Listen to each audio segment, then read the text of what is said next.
subjective, yet the most important is to stop young Muslims becoming terrorists in the first place, I would say. I mean, while it's true that many Muslims in this country denounce terrorism, it's thought that around 20% endorse it. Even more so in places such as regards places like Israel and Kashmir. I said before that latently, at least, I suspect they're not as much in the minority as it's claimed. But I have to say, one must ask why. I mean, I have read the Quran from cover to cover, and it says that infidels should be slayed, apostates should be killed, and it gets progressively more violent as it increases, as we go through to the latter stages of the book. I mean, it has a strong agenda to be the dominant force in the world. I mean, this is enunciated even more harshly in the Hadith, which is the second book of authority in Islam, second only to the Quran, in fact. I mean, now the moderate Muslim, about their position, one must say either this is the word of God or not. If it is, then why are they not doing more to bring on the end themselves? If it's not the word of God, why are they treating it like it is? I mean, this reinforces my view that it is the religion that's the problem, because, I mean, make no mistake about it, the Quran is quite clear about what it wants Islamic adherents to do to those who do not hold the same beliefs. So why aren't all Muslims heeding what they think is the word of God in that case? British Islam has always had quite weak institutions which are not that hard to infiltrate if you are an extremist. I mean, some of the most fanatical Islamists are those who can articulate quite confidently the need to wage war on the West, and in the case of the Sunnis, endeavour to restore the caliphate. I mean, the moderate Muslims are not much help on this either. They give a wide berth to the self-appointed spokesman of extremism. I mean, no one confronts the extremists on the street. They're either too scared or too feeble-minded. I mean, the jihadists believe that they are winning their battle against the West, and when they see Britain failing to address the issues of religion and free speech, they know how feeble they are perceived to be on bigger tenets of resistance. I mean, now, one must go one step further than mere admission that the war on terror is a holy war. One would be in a stronger position if the war was seen in its proper context as an ideological war. I mean, the reason being is that those who think they can justify their actions even to the point of dying for their victory cannot be beaten the same way that those who think they're fighting an ideological war can. I mean, it's ideological in the sense that it's against a very pernicious and nasty form of totalitarianism of the mind as well as the body. I mean, totalitarianism by its very nature strives for more than just the country in which it's occurring. That is, it tries to dominate neighbouring countries with repression and brutality, and it's always limited by the scope of the aggressors. But when the totalitarianism is based on a perceived divine right, when the totalitarian regime is of a theocratic nature, it's far more dangerous, and in the case of Islam will never be limited by the perceived scope, because the perpetrators are intent on eventual world domination. It's if the horrific precepts are conducted from a holy book, then the individuals are able to displace ordinary feelings of guilt and compunction. They cannot blame themselves for their failures, and they cannot be self-critical as regards their actions, however brutal they may be. That's why religious fundamentalism of any kind will always be both masochistic and almost always sadistic as well. Islamic repression being the very worst kind, because it inculcates in a paradoxical way feelings of self-congratulation and self-loathing, the consequences of which are there for all to see, as we do all see. I mean, if you require further substantiation, look no further than the forces of Al-Qaeda, and more importantly from the inhabitants of the countries in which they reside, who blame their plight not on the creation of rogue states or Islamic backwardness and miseducation, but on the West. I'm afraid to say they are not just intent on their present scope. They're conducting a campaign of death in order to help Syria gain control of Lebanon. I mean, no Lebanese man or woman can ever sleep easily if they are opposed to Syrian occupation.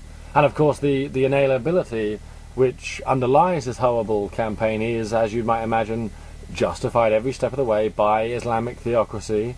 Those who stridently claim justification for their anti-war propaganda by stating that suicide bombings in Iraq have increased since our forces were mobilized there are almost always the same people who wax lyrical about the iniquities of those who are persecuted because of their campaign for freedom of expression. They very often miss the point that it is in fact the same argument expressed in a different way, and it's a ridiculous argument either way. It involves excusing the inexcusable or citing mitigation by claiming that they wouldn't be behaving quite so badly if it wasn't for our foreign policy. The error of thinking should be obvious straight away. If you allow such thinking for one, you have to allow it for another. Therefore, to defend this position, you are forced to concur with the Al-Qaeda spokesman who justify their campaigns of murder by reproaching those who are trying to eradicate it. It's an evil tautology, a vicious circularity. You might as well say that it's our fault for being less backward, for being more emancipated, less paternalistic, less oppressive, freer, more resistant to evil, and more tolerant. The argument is a foolish one right from the beginning, and it takes a certain foolishness to believe anything to the contrary. And those vociferous campaigners who try to justify their actions or the actions of those who do not wish to coexist with any non-Islamic people by saying that we should make concessions to such behaviour and bend and twist the moral standard just to please some homicidal fanatics should themselves be made to question seriously their own position on this matter. The same can be said to those who think that we should have left Iraq because it wasn't quite so bad under Saddam. Fair enough.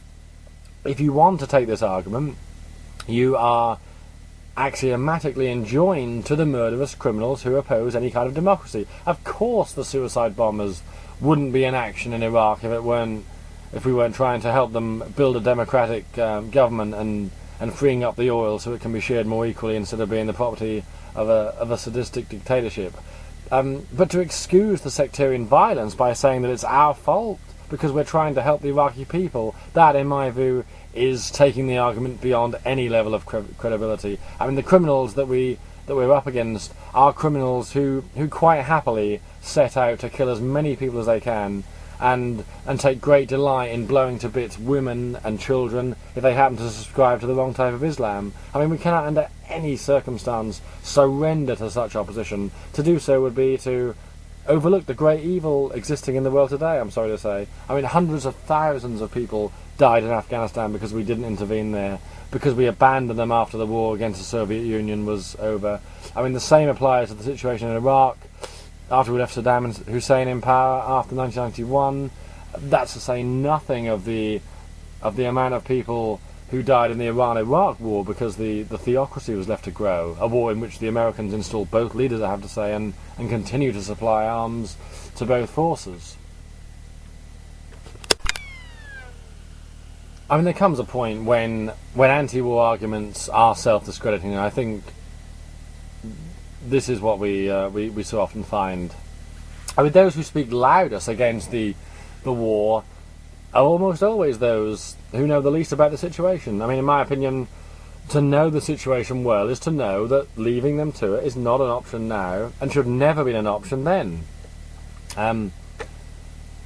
If you say that much of the crime and tyranny is largely because of the leaders that America have installed into these countries, I won't disagree with you there, but it is for that reason that the world now is faced with these desperate attempts to rectify the wrongs of the past. These wrongs, however, do not and should not ever justify the evils of terrorism and dictatorship. If the causes on their side are sadistic forces and fanatical inculcation, the causes on our side, the responsibility that we must harbour is our own neglect and indifference and neutrality, which has led to much of the chaos that we see today. There seems to me to be only two positions that one can take on this subject. Either you can say terrorism is not evil, in which case you have a different idea about morality than the rest of us, or you can say that terrorism is evil, in which case